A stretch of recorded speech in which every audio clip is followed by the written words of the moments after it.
नमस्कार दोस्तों, सभी दोस्तों को तहे दिल से नमस्ते। दोस्तों, आपका बहुत बहुत स्वागत है आपके प्यारे से यूट्यूब चैनल स्टूडेंट इंडिया पर।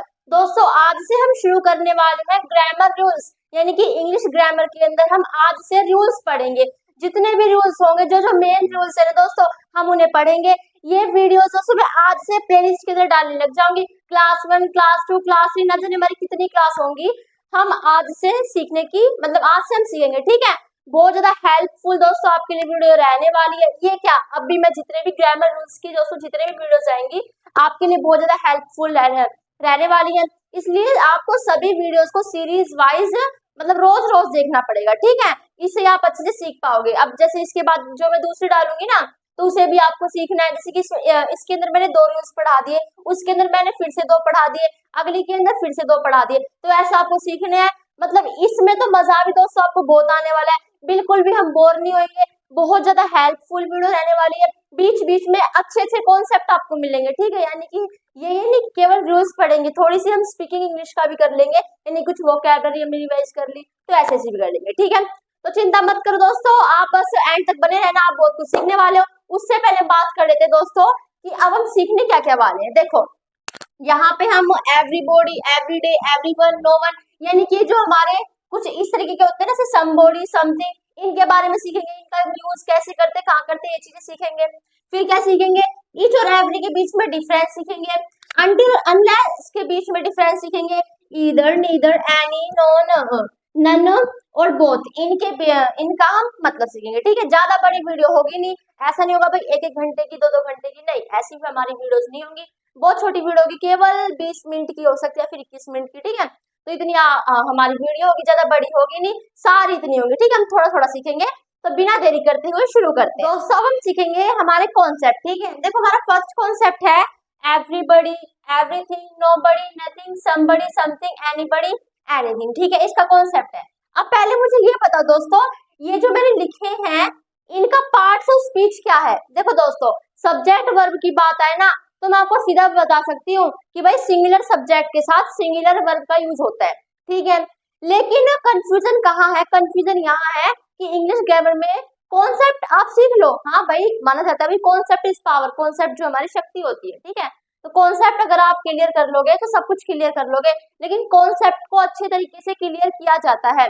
मेरे कहने का मतलब दोस्तों कि हमारे सब्जेक्ट ये भी बन सकते हैं। हमने हमेशा सब्जेक्ट कैसे कैसे देखे होंगे भाई, किसी का नाम होगा या फिर हमारे पर्सनल प्रोनाउन होंगे, जैसे कि ही, शी, इट, किसी का भी नाम, आई, वी, यू, दे। ठीक है, ये होंगे। लेकिन हमने बहुत कम देखा है इन्हें इन्हें हमने बहुत इन्हें कम देखा है। ठीक है, सब्जेक्ट के केस में, तो इनका यूज हम एज अ सब्जेक्ट कर लेते हैं। ओके, अब इनका पार्ट्स ऑफ स्पीच क्या है। अब मैंने ये तो कह दिया, आपको थोड़ी सी हिंट दे दी कि एज अ सब्जेक्ट ये यूज होते हैं। ठीक है, अब सब्जेक्ट के प्लेस पर कौन कौन यूज हो सकता है। क्या एडजेक्टिव सब्जेक्ट के स्थान पर आ सकता है? नहीं, एडजेक्टिव का काम होता है नाउन और प्रोनाउन की विशेषता बताना। ठीक है, सब्जेक्ट का काम एक सेंटेंस के अंदर कौन कर सकता है? नाउन और प्रोनाउन। ठीक है, तो यानी कि मैंने कहा ये सब्जेक्ट है, यानी कि एज ए सब्जेक्ट यूज होते हैं। अब सब्जेक्ट यूज होते हैं तो या फिर तो ये नाउन है या फिर ये प्रोनाउन है। तो क्या ये नाउन है फिर प्रोनाउन है? अब बिल्कुल इजी काम है, ये नाउन तो है नहीं, क्योंकि नाउन होता है किसी का नाम, और ये एवरीबडी, एवरीथिंग, नोबडी, नोबडी, ये किसी का नाम नहीं है। ये क्या है? ये हमारे प्रोनाउन, जो किसी नाउन के प्लेस पर क्या होते हैं? यूज होते हैं। ठीक है, अब देखो एवरीबडी का क्या मतलब होता है? एवरीबडी का मतलब है दोस्तों प्रत्येक। क्या होता है? प्रत्येक। अब मैंने कहा भाई एक क्लास के अंदर बॉयज हैं। ठीक है, मान लो 50 बॉयज हैं, मुझे 50 बॉयज को चॉकलेट बांटनी है। ठीक है, मुझे चॉकलेट 50 बॉयज में, 50 बॉयज में बांटनी है। ठीक है, तो अब किसी ने मुझसे पूछा भी आप किसे चॉकलेट बांट रहे हो, तो मैंने कहा भाई मैं लड़कों को चॉकलेट बांट रही हूँ। ठीक है, उन्होंने मुझसे नाम पूछा भाई किस किस को बांट रहे हो। भाई एक तो मैं नाम लेके बोलूँ भाई हाँ इसका नाम, इसका नाम, इसका नाम, मान लो कोई मुझसे पूछ रहा है कि भाई तुम चॉकलेट किसको बांट रहे हो, और फिर मैं उन 50 के 50 बॉयज का नाम लूं, तो भाई बहुत बड़ी बात हो जाएगी, बहुत ज्यादा लंबा, ये बहुत अजीब लगेगा। ठीक है, अजीब की बात नहीं है, हमें बहुत टाइम लग जाएगा बोलने में। ठीक है, तो उनकी जगह मैं उन 50 बॉयज के नाम की जगह में क्या लिख सकती हूँ? उनके जो नाम है भाई, किसी का सोनू, मोनू, किसी का कोई ना कोई नाम होगा। ठीक है, तो उस नाम की जगह, उन सब की नाम की जगह मैं क्या कह सकती हूँ कि मैं प्रत्येक लड़कों को, ठीक है, मैं प्रत्येक को चॉकलेट बांटने वाली हूँ। ठीक है, तो प्रत्येक आ गया ना, उन सब जो नाम थे, नाम के स्थान पर, उन 50 बॉयज के जो नाम थे ना, उन सभी के नाम के स्थान पर, नाम यानी कि नाउन, उसके स्थान पे मैंने एक शब्द का यूज कर लिया। और ध्यान रखना दोस्तों, नाउन के स्थान पर हम जिस शब्द का यूज करेंगे उसे हम प्रोनाउन कहते हैं, ठीक है। तो उनके स्थान में मैंने किसका यूज किया, प्रत्येक, यानी कि जिसे इंग्लिश में एवरीबॉडी कहते हैं, ठीक है। तो मैंने क्या कहूंगी, एवरीबॉडी, ठीक है। तो यानी कि एवरीबॉडी मैंने नाउन के स्थान पर यूज किया है, तो एवरीबॉडी हमारा क्या हो गया, प्रोनाउन हो गया, ठीक है। तो ये सारे हमारे प्रोनाउन है। अब कम टू द पॉइंट, अपने मुद्दे पर आओ। बात क्या है, ये सारे प्रोनाउन है और अगर ये सब्जेक्ट की तरह यूज हो रहे हैं, ठीक है। अब मैंने कहा मैं प्रत्येक को चॉकलेट बांटने वाली हूँ, ठीक है। अब मैं जब इसके साथ कोई भी वर्ब लगाऊंगी तो मेरी सिंगुलर होगी, यानी कि एक वचन होगी, या फिर हमारी बहुवचन होगी, वो बताओ। अब बता, सबको सबको मतलब कि जो भी मेरी वीडियो देख रहा है सबको ही लगेगा दीदी वो तो हमारी प्लूरल ही होगी। क्यों? क्योंकि बॉयज यानी कि 50, एक से ज्यादा है और मैं सबको बांटने वाली हूँ, तो यानी कि प्लूरल वर्ब होगी। ये कोई मतलब ज्यादा बड़ी बात नहीं है, लेकिन यही बड़ी बात है दोस्तों। मेरे कहने का क्या मतलब है कि अगर ऐसा केस आ जाए ना, तो हमेशा हमेशा हम सिंगुलर वर्ब का यूज करेंगे। यानी कि अगर हमारे ये प्रोनाउन आ जाए ना, तो we have to always singular verb, हम हमेशा सिंगुलर वर्ब का ही हमें यूज करना है, ठीक है। ये बात ध्यान रखना। बेशक ही मैं 50 को बांटने वाली हूँ, लेकिन मेरे कहने का मतलब क्या है, प्रत्येक। देखो मैंने कहा प्रत्येक, और प्रत्येक का मतलब होता है एक एक, या फिर हम लिख सकते हैं हर एक। तो इसका क्या मतलब निकला, जब इसके मतलब में एक छिपा हुआ है तो हम एक वर्ब लगाएंगे, यानी कि सिंगुलर वर्ब लगाएंगे ना, एक वचन वर्ब लगाएंगे ना। इसका मतलब प्रत्येक, एक एक को बांटने वाली हूँ। चाहे मैं 50 को बांटने वाली हूँ, लेकिन मैं उन्हें सेपरेट कर दूंगी, एक एक एक एक एक, ठीक है। तो मैं ऐसे बांटने वाली हूँ, इसलिए हम इसके साथ सिंगुलर वर्ब का यूज करते हैं, ठीक है। एवरीथिंग हो गया, वस्तु के लिए यूज करते हैं। नोबडी, इंसानों के लिए कोई भी नहीं। नथिंग यानी कि वस्तु के लिए, समबडी इंसान के लिए, मतलब पर्सन के लिए, समथिंग थिंग के लिए, एनीबडी पर्सन के लिए, एनीथिंग थिंग के लिए, ठीक है। तो इसके नाम में थिंग और इसके नाम में बड़ी, यानी कि बॉडी, बॉडी यानी कि शरीर, शरीर किसके होता है, शरीर इंसानों के होता है, ठीक है। अब यहाँ पे आप देख सकते हो दोस्तों, everybody is are ready to his their work, ठीक है। तो यहाँ पे मुझे बताओ, मैंने एवरीबडी का एज अ सब्जेक्ट यहाँ पे यूज कर लिया, तो मैंने कहा प्रत्येक रेडी है वर्क, काम करने के लिए, ठीक है। तो काम करने के लिए प्रत्येक रेडी है। प्रत्येक यानी कि आपको लग रहा होगा बहुत सारे हैं, बेशक बहुत सारे हो, लेकिन मैं क्या कहना चाहती हूँ, प्रत्येक यानी कि हर एक एक, ठीक है। तो ठीक है, अब यहाँ पे हम किसका यूज करेंगे, आर हमारी एक प्लूरल वर्ब है और ये हमारी सिंगुलर है, और हमें यूज करना है इसका, ठीक है। Okay, ready to do his their work, their का हम यूज नहीं कर सकते, ठीक है, क्योंकि देयर, दे, देयर, देम ये हमारे प्लूरल पर्सन है, ठीक है। इसका यूज नहीं करेंगे, हमें सिंगुलर का करना है, हिज का करना है।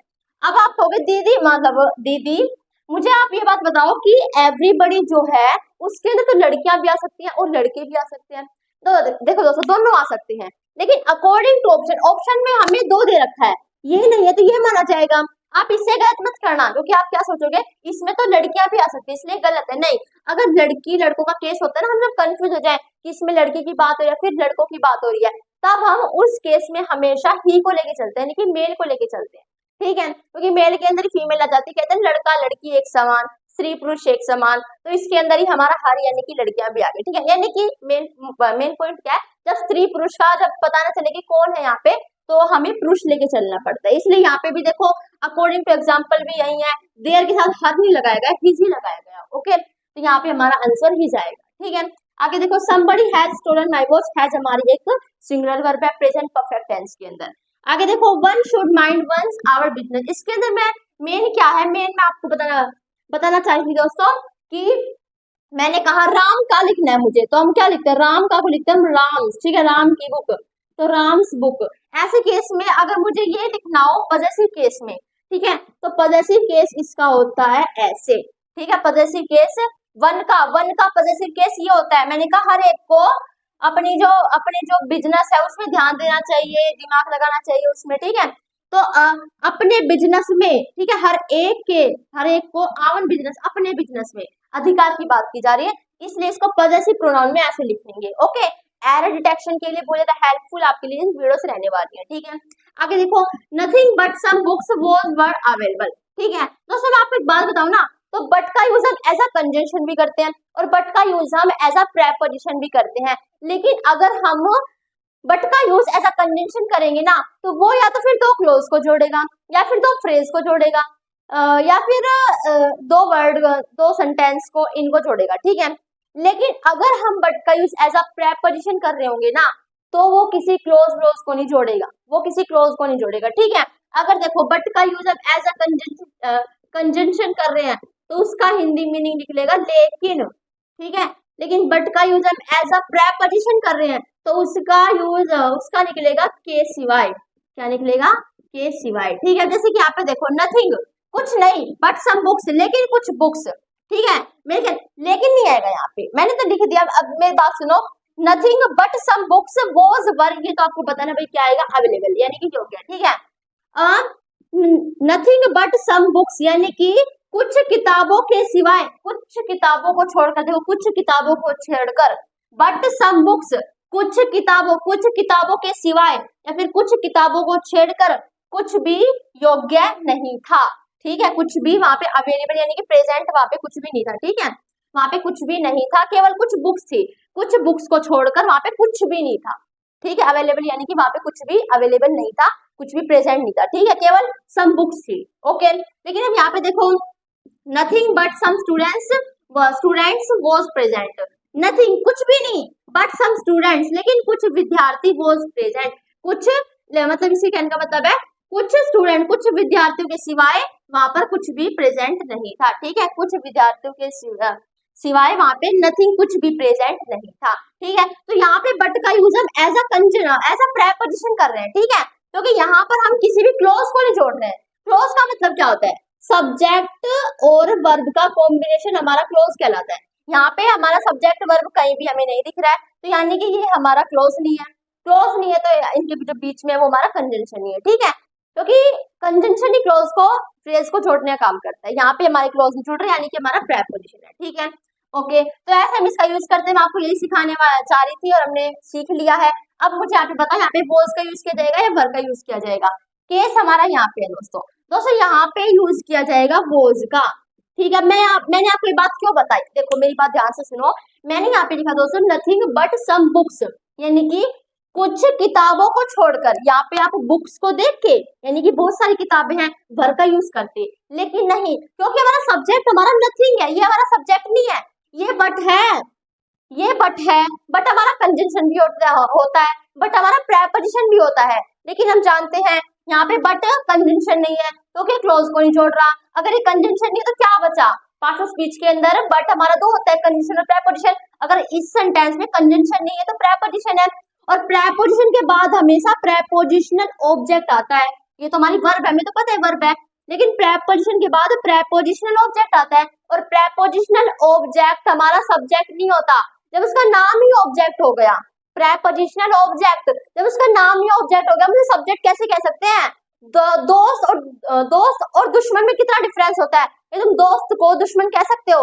हार और जीत में कितना डिफरेंस होता है, तो तुम हार को जीत कह सकते हो। तो इसी तरह हार जीत दिन रात होता है ना, ऐसे सब्जेक्ट ऑब्जेक्ट बिल्कुल उल्टे होते हैं। आप ऑब्जेक्ट को सब्जेक्ट नहीं कह सकते। यहाँ पे प्रेपोजिशन है, प्रेपोजिशन के बाद प्रेपोजिशनल ऑब्जेक्ट आया है, तो सब्जेक्ट नहीं है। सब्जेक्ट नहीं है तो सब्जेक्ट क्या है, सब्जेक्ट हमारा ये है, सब्जेक्ट हमारा नथिंग है। तो अभी हमने सीखा अगर नथिंग ये हमारे सब्जेक्ट है तो हम सिंगुलर वर्ब का यूज करेंगे, और इसलिए हम यहाँ पे वॉज का यूज करेंगे। क्लियर, मुझे बताओ क्लियर, ओके। सीख लेना यहाँ तक, ये बहुत मेन बातें थी, सीखनी चाहिए, आपने सीख लिया, ठीक है, ओके।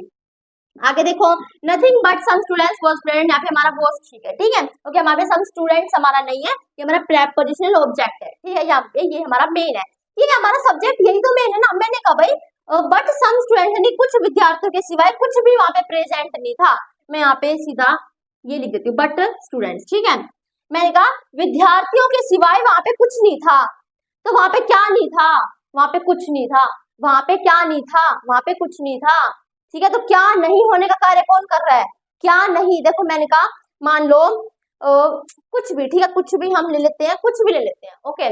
हमारे पास एक कमरा है, ठीक है, मान लो एक कमरा है, कमरे के अंदर यहाँ पे स्टूडेंट्स है बस, ठीक है। तो मुझसे किसी ने पूछा, मैंने जवाब दिया भाई कि स्टूडेंट्स को छोड़कर वहां पे कुछ नहीं था, प्रेजेंट कुछ नहीं था। तो प्रेजेंट क्या नहीं था, कुछ भी नहीं था, तो सब्जेक्ट क्या हुआ, कुछ भी नहीं, ठीक है, क्योंकि कार्य करने वाला, प्रेजेंट ना होने का कार्य कौन कर रहा है, कुछ नहीं, ठीक है। मैंने कहा वहां पे कुछ भी नहीं था, विद्यार्थियों को छोड़कर वहां पे कुछ भी नहीं था, तो वहां पे कुछ नहीं था, वहां पे कुछ भी प्रेजेंट नहीं था। प्रेजेंट न होने का कार्य कौन कर रहा है? नथिंग, कुछ भी नहीं। ठीक है, तो कार्य करने वाला हमारा सब्जेक्ट होता है और इसको देख के हमने यहाँ पे सिंगुलर वर्ब लगाई। ठीक है, आगे देखो दोस्तों, everyone section of the society is feeling the pinch of rising prices and corruption. ठीक है, अब मुझे यहाँ पे बताओ एवरीवन हमारा है क्या? अभी आपको थोड़ी देर पहले बताया मैंने, एवरीवन हमारा क्या है? इसके अंदर मैंने नहीं लिखा, कोई नहीं, अब लिख देती हूँ दोस्तों मैं। जो हमारा दोस्तों एवरीवन है ना, वो भी हमारा प्रोनाउन ही है। ठीक है, एवरीबॉडी, एवरीथिंग, एवरीवन हमारे प्रोनाउन है। ओके, अगर हमारे प्रोनाउन है तो यहाँ पे हमने प्रोनाउन का यूज कर लिया, pronoun as a subject use हो जाता है। लेकिन बात ध्यान देने की क्या है दोस्तों, सेक्शन हमारा क्या है? एक नाउन है। और प्रोनाउन की जो क्वालिटी होती है, उसकी विशेष, इसके अंदर जो विशेष क्वालिफिकेशन होती है, वो होती है नाउन के स्थान पर। एडजेक्टिव क्या होता है? एडजेक्टिव होता है जो नाउन की विशेषता बताता है। मान लो यहाँ पे नाउन है तो आगे आकर उसकी विशेषता बताएगा, ये काला है, ये गोरा है, ये पीला है, ये नीला है। ठीक है, लेकिन प्रोनाउन क्या होता है? वो नाउन को हटा के उसकी जगह पे आएगा, वो आगे फिर पीछे नहीं आएगा, वो नाउन की जगह पे आएगा। ठीक है, हम आगे जो वीडियोस हम मतलब जो हम रूल्स पढ़ेंगे उसके अंदर हम सीखेंगे भाई हमारे नाउन की फॉर्मेशन कैसे कैसे होती है। यानी कि हम ये राम, सीता, गीता, मीता, चीता, मतलब ये ही हम नाउन जानते हैं। जो अपर लेवल के वो नाउन ही जानते हैं। ठीक है, तो जहाँ पे TI हो ना, तो TION भी हमारा एक नाउन बनाता है। सेक्शन हमारा एक नाउन है। Pronoun, noun, how is it possible? दोस्तों कैसे पॉसिबल है? आप भी जानते हो नाउन की जगह पर प्रोनाउन आता है, नाउन से आगे या फिर पीछे प्रोनाउन कभी नहीं आता। ठीक है, यानी कि नाउन से आगे क्या आ सकता है? नाउन से आगे हमारा एडजेक्टिव आ सकता है उसकी विशेषता बताने के लिए। लेकिन नाउन से आगे प्रोनाउन क्यों आएगा? प्रोनाउन कब आएगा? प्रोनाउन नाउन के स्थान पर आएगा। ठीक है, प्रोनाउन नाउन को हटा के, इसको हटा के हम यहाँ पे लिख सकते हैं, लेकिन इससे आगे नहीं लिख सकते। यानी कि आगे नहीं लिख सकते तो यहाँ पे हमारा प्रोनाउन नहीं आएगा। ठीक है, मैंने कहा प्रत्येक सेक्शन की क्या विशेषता है कि वो प्रत्येक है। ठीक है, तो विशेषता बताने के लिए हम एडजेक्टिव का यूज करते हैं। तो एवरीवन हमारा प्रोनाउन है, इसका हमें एडजेक्टिव बनाना पड़ेगा और एडजेक्टिव हम लिखेंगे एवरी। एवरी हमारा दोस्तों ध्यान रखना, एवरी हमारा प्रोनाउन नहीं है, एवरी हमारा एडजेक्टिव है। ठीक है, ये बात हमेशा ध्यान रखना। ओके, तो हमारा बस यही केस था। आगे देखो दोस्तों, somebody was present, something was present, nobody was present। हमने छोटी सी चीज में कितना कुछ सीख लिया ना, बहुत कुछ हम सीख चुके हैं दोस्तों। मतलब सोचा भी नहीं था, यहाँ पे हम क्वेश्चन टैग भी सीख रहे हैं। ठीक है, अगर आप मुझसे क्वेश्चन टैग दोस्तों सीखना चाहते हो, अगर आपने नहीं सीखे हैं तो चिंता मत करो, मैंने लिंक डिस्क्रिप्शन के अंदर दे रखी है, आप सब कुछ सीख जाओगे। और भी हमारे रूल्स भी उसके अंदर आते तो ग्रामर रूल्स, तो वहां से भी आप सीख लोगे। ठीक है, अब मैंने कहा इसका क्वेश्चन टैग बनाओ, क्या होता है? ठीक है, जानते क्वेश्चन टैग क्या होता है? नहीं पता? कोई नहीं, यहाँ पे आपको शॉर्ट में सिखा देती हूँ क्या होता है। अगर हमारी स्टेटमेंट पॉजिटिव है ना, तो हमारा जो टैग बनेगा ना यहाँ पे, वो हमारा नेगेटिव बनेगा। लेकिन अगर हमारा जो सेंटेंस नेगेटिव है तो टैग हमारा पॉजिटिव बनेगा। ठीक है, अब यहाँ पे देखो हमारा पॉजिटिव है ना, somebody was present, यानी कि भाई कोई प्रेजेंट था। ठीक है, somebody was present। अब मुझे अगर इसका बनाना नहीं क्वेश्चन टैग, तो मैं कैसे बनाऊंगी? अगर आपको सीखने है ना, तो वो उस वीडियो से आप सीख लेना। मैं आपको यहाँ पे क्या सिखाने वाली हूँ, मुझे नेगेटिव बनाना है तो wasn't लिख दिया मैंने, क्योंकि हम वर्ब को यहाँ पे उठा के ले आते हैं। ऐसा हम क्वेश्चन टाइप में करते हैं, वहां से आप सब कुछ आराम से सीख जाओगे। ठीक है, अभी आपको कुछ समझ भी नहीं आ रहा होगा, कोई नहीं। मेरा मेन मकसद क्या है दोस्तों, कि जब क्वेश्चन टैग बनाते हैं तो वर्ब को और सब्जेक्ट को लगाते हैं। क्वेश्चन टैग बना रहे क्वेश्चन, तो क्वेश्चन का फॉर्मेट होता है वर्ब, सब्जेक्ट, ऑब्जेक्ट। ठीक है, तो वर्ब पहले आ गई, सब्जेक्ट हमारा बाद में आएगा। ठीक है, तो somebody का मुझे somebody नहीं लिखना, जब मुझे यहाँ पे सब्जेक्ट लिखना है ना somebody का, तो प्रोनाउन बना के लिखना है। ठीक है, तो यहाँ पे भाई somebody, हाँ मैं जानती हूँ ऑलरेडी प्रोनाउन है, लेकिन हमें जैसे he she it they है ना, ऐसा मतलब एकदम से नहीं लिख सकते वो एंड somebody, नहीं, he she it they इनमें से बनाना पड़ेगा। तो ध्यान रखना दोस्तों, somebody का जब हम मतलब सब्जेक्ट बनता है ना क्वेश्चन टैग के अंदर, जब हम somebody का सब्जेक्ट बनाते हैं तो ऑलवेज हमेशा हम सब्जेक्ट प्लूरल बनाते हैं। ठीक है, तो प्लूरल बनाएंगे तो wasn't they हो जाएगा। ठीक है, कभी आप सोचो somebody हमारा ये रहा, इसके साथ सिंगुलर वर्ब है तो सिंगुलर सब्जेक्ट का यूज होगा। ठीक है, सिंगुलर सब्जेक्ट के साथ सिंगुलर वर्ब का यूज होगा। लेकिन मैं क्या कह रही हूँ, क्वेश्चन टैग में अगर somebody आ गया और हमें उसका क्वेश्चन टैग बनाना है, ठीक है, तो मुझे somebody को यहाँ पे सब्जेक्ट लेके जाना है, ऐसा प्रोनाउन लेके जाना है, लेकिन प्रोनाउन वो ही शी इट ऐसे होने चाहिए। ठीक है, तो मुझे उस केस में मुझे उसका प्लूरल सब्जेक्ट लेके जाना पड़ेगा। ठीक है, अब ही शी इट दे आई माई मी, इनमें से जो हमारा प्लूरल पर्सन होता है वो कौन सा होता है? दे होता है, इसलिए मैंने यहाँ पे दे लगा दिया। अब दे लगा तो दे के साथ तो वर आएगा ना, दे के साथ क्या आता है भाई? प्लूरल सब्जेक्ट के साथ प्लूरल वर्ब आनी चाहिए, तो यहाँ पे हमें ठीक करना पड़ेगा और हमारा वरंट दे आएगा। ठीक है, मैंने आपको क्यों सिखाया है? पता है क्यों सिखाया है? आप मेरी वीडियो देख के सीख रहे थे क्वेश्चन टैग, लेकिन आपको कंफ्यूजन क्या होता, यदि somebody के साथ सिंगुलर वर्ब है यानी कि सिंगुलर वर्ब के साथ तो सिंगुलर सब्जेक्ट आएगी, यानी कि इसका हमें सिंगुलर सब्जेक्ट बनाना है तो अब बना देते हैं। लेकिन नहीं, अगर क्वेश्चन टैग की बात है ना तो हमें अगर somebody के साथ वर्ब लगानी है तब तो सिंगुलर वर्ब आएगी, लेकिन क्वेश्चन टैग में somebody का अगर हमें क्या बनाना है, हमें somebody का यहाँ पे सब्जेक्ट बनाना है, ठीक है, तो हमें दे बनाना पड़ेगा, ठीक है। अगर समथिंग का बनाना है, कोई भी बॉडी यानी कि इंसान हो ना, तब तो हम प्लूरल सब्जेक्ट बनाएंगे, लेकिन अगर कोई वस्तु ऐसे समथिंग, एनीथिंग, नथिंग है तब हम क्या बनाएंगे, तब हम बनाएंगे इट, ठीक है। ही शी तो लिख नहीं सकते, इट ही लिखेंगे क्योंकि वस्तु है भाई, वस्तु में तो ही शी नहीं आते, लड़का लड़की वस्तु थोड़ी ना है, ठीक है। तो वॉज है तो यहाँ पे हमने क्या लिख दिया, वॉजंट इट, ठीक है। ये बात ध्यान रखना, अगर समथिंग है तो उसका क्वेश्चन टैग बनाते समय सब्जेक्ट हमारा इट होना चाहिए, यानी कि सिंगुलर नहीं होना चाहिए, लेकिन अगर somebody है तो somebody है तो बनाते समय हमारा प्लूरल होना चाहिए, ठीक है। Nobody was present, ये मुझे आप बनाकर दोगे, लेकिन मैं आपको थोड़ी सी हिंट दे देती हूँ दोस्तों, इसके अंदर हमारा टैग नेगेटिव नहीं बनेगा। Nobody कोई भी प्रेजेंट नहीं था तो सेंटेंस नेगेटिव, कोई भी नहीं था तो सेंटेंस तो नेगेटिव है तो हमारा पॉजिटिव बनेगा। ये मुझे आप बनाओगे, कमेंट सेक्शन में बताना है, जरूर बताना, ठीक है। ओके, अब यहाँ पे एक बार सीख लेते हैं, ये तो बिल्कुल छोटा सा कॉन्सेप्ट है, इसके अंदर क्या है दोस्तों, देखो अनटिल और अनलेस का मतलब already he, till not, if not होता है। मेरे कहने का क्या मतलब है कि दोस्तों जो अनटिल अनलेस होता है ना, उनके अंदर ही नोट छुपा हुआ होता है। कई बार एग्जाम में क्या करते हैं दोस्तों, एरर डिटेक्शन के अंदर, एरर करेक्शन के अंदर हमें अनटिल अनलेस के साथ जो सेंटेंस होता है, जो हमारा क्लोज होता है, उसके साथ नोट लगा के दे देते हैं और हम उसे सही कर देते हैं, लेकिन वो सही नहीं होगा। क्यों नहीं होगा, क्योंकि अनटिल अनलेस का ऑलरेडी मतलब नोट है, तो उसके सेंटेंस जो बनाओगे ना, अनटिल अनलेस के जो सेंटेंस होगा उसमें नोट का यूज नहीं होना चाहिए, ठीक है। अगर नोट का यूज कर रहे हो तो अनटिल अनलेस नहीं होना चाहिए, ठीक है। तो ये बात ध्यान रखना, ये दे आर नेगेटिव ऑलरेडी ही नेगेटिव होते हैं, जैसे कि देखो until he will come they then I go, ठीक है। अगर मैं ही विल नॉट कम लिख देती हूँ यहाँ पे, ही विल नॉट कम, ठीक है, तो मैं आई डू नॉट गो लिख देती, मान लो आई डू नॉट गो, तो कौन सा गलत है, ये तो हमारा ठीक है। मैंने कहा क्या, अनटिल वाले क्लोज के अंदर, अनटिल वाला देखो सब्जेक्ट प्लस में वर्ब, सब्जेक्ट प्लस में वर्ब, यानी कि ये क्लोज है। मैंने कहा जहाँ पे अनटिल होगा ना, उस क्लोज के अंदर देखो नोट का यूज होना चाहिए। अगले क्लोज के अंदर बेशक हो जाए, यहाँ पे देखो सब्जेक्ट प्लस में वर्ब, इस क्लोज के अंदर बेशक हो जाए, इस क्लोज की चिंता नहीं है, इसके अंदर नहीं होना चाहिए। यूज हो गया तो काटा करो। और अगर इंप्रूवमेंट की बात करें तो जैसे मैंने आपको लिखा था, ही विल कम आना चाहिए, ठीक है, ही will come. I do not go, I do not go भी हम लिख सकते हैं, यहाँ पे तो नोट लगाओ ना लगाओ मर्जी है, लेकिन यहाँ पे अगर अनटिल का मतलब ही, अनटिल के अंदर ही नोट आ गया ना, इसका मतलब है यद्यपि, ठीक है। अगर इसके अंदर ही नोट आ गया तो हम इसके साथ इसका यूज नहीं करेंगे।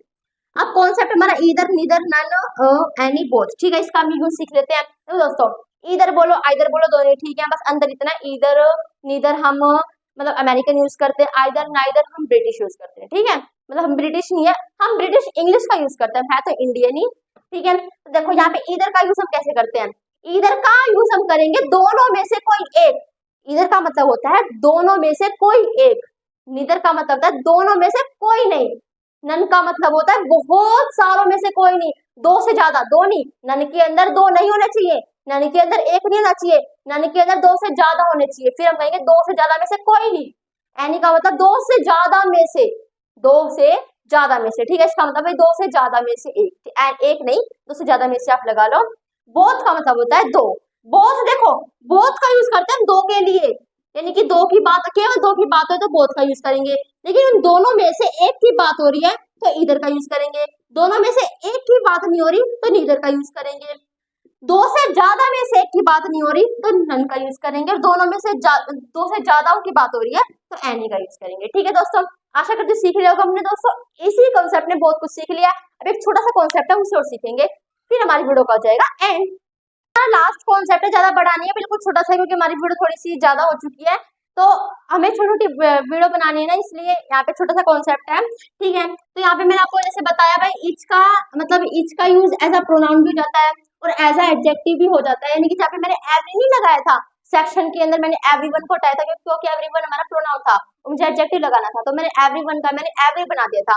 क्यों, क्योंकि एवरी का यूज हम एज एडजेक्टिव करते हैं, तो वहां पे हम ईच लगा सकते थे, हाँ लगा सकते थे, दोनों ही ठीक है, ठीक है, ईच भी लगा सकते हैं, एवरी भी लगा सकते हैं, लेकिन अगर ऑप्शन में आ जाए तो ज्यादा बेटर हमारा एवरी रहेगा, ठीक है, क्योंकि वहां पे ईच हमारा एज अ प्रोनाउन भी यूज हो जाता है। तो ये बात ध्यान रखना, ईच का यूज हम प्रोनाउन के कैसे भी कर लेते हैं, एडजेक्टिव के तरीके से भी कर लेते हैं, और एवरी का यूज हम केवल एडजेक्टिव के तरीके से करते हैं, ठीक है। यहाँ पे हमने इसके बारे में थोड़ी बातें सीखी है, और हम आगे की जो वीडियो आएगी उसमें सीख लेंगे, अच्छे से खुल के सीख लेंगे एक बार इसे और याद कर दोस्तों, अपीज, ठीक है। अपीज का मतलब होता है शांत होना। अब वोकैबुलरी कैसे याद करेंगे, हाँ देखो, अब ऐसे भी याद नहीं करवाऊंगी, ठीक है। अगर याद ही करने तो आप अपने डिक्शनरी से याद कर लेते, लेकिन हम याद कैसे करेंगे, हम सेंटेंस बनाएंगे ताकि हमारी मतलब हम इंग्लिश भी बोलने लग जाए अच्छे से। जैसे कि मैंने कहा अपीज का मतलब होता है शांत होना। She is appease, he is appease, they are appease, is she appease, is she not appease, ठीक है। मैं ऐसा बोला, मैंने कहा शी इज अपीज, वह शांत है, she is not appease, appease वह शांत नहीं है, ही इज अपीज, वह शांत है, इज नॉट अपीज, अपीज वह शांत नहीं है, इज शी अपीज क्या वह शांत है, इज शी नॉट अपीज क्या वह शांत नहीं है, व्हाई इज शी अपीज वह क्यों शांत है, where is she appease, they are appease, are they appease, why are they not appease, why are they appease, ठीक है, ऐसे बोलना है। अब इसे क्या होगा, इसे हम इसे याद नहीं कर रहे, इसे हम ऐसे कह रहे हैं भाई शी इज अपीज, वह अपीज है, अपीज नाम आती हमें उसके पीछे बन जाएगी कोई लड़की है और आराम से शांत खड़ी है, ठीक है। तो हम ऐसे याद करेंगे। ट्रिक हमारी यही है, जो हमारी तरीका है इन्हें वोकैबुलरी को सीखने का, वो हमारा यही है। हम इसे सेंटेंस बनाएंगे, इससे दो फायदे हैं, ठीक है। हमें वोकैबुलरी भी हमारी अच्छी हो जाएगी और सेंटेंस से हम इंग्लिश सच बात दोस्तों, अगर ये तरीका आज से आपने रोज 10 वोकैबुलरी में अपनाया ना, तो इंग्लिश आप सच में अच्छे से बोलने लग जाओगे, ठीक है। तो पहले हम शुरू बिल्कुल छोटे छोटे सेंटेंस करेंगे जिसमें हमारे बिल्कुल सिंपल आता है ना, जैसे वह ऐसी है, वह ऐसी, उसकी अवस्था क्या है, वैसी लड़की है, वह ऐसी लड़की है, वैसी लड़की है, उसकी जो अवस्था है ना, ऐसे ऐसी वोकैबुलरी लेंगे, उसे सीखेंगे, फिर और लेंगे, फिर और लेंगे, फिर और लेंगे, फिर ऐसे आराम से हम सीख करेंगे, ठीक है। तो सीख लिया हमने यहाँ पे अपीस का मतलब क्या होता है, शी इज अपीस वह शांत है। अब आपको कम से कम दोस्तों 5 वाक्य तो अपीस के लिखने हैं कमेंट सेक्शन में। दो मैंने आपको क्वेश्चन दिए, प्लीज मतलब कमेंट सेक्शन में उनका जवाब दे देना, ठीक है। तो अगर वीडियो अच्छी लगे तो लाइक कर देना, शेयर कर देना, सब्सक्राइब कर देना। आपका बहुत बहुत धन्यवाद इसने वीडियो एंड तक देखी है, और thanks for watching my video. जय हिंद, जय भारत।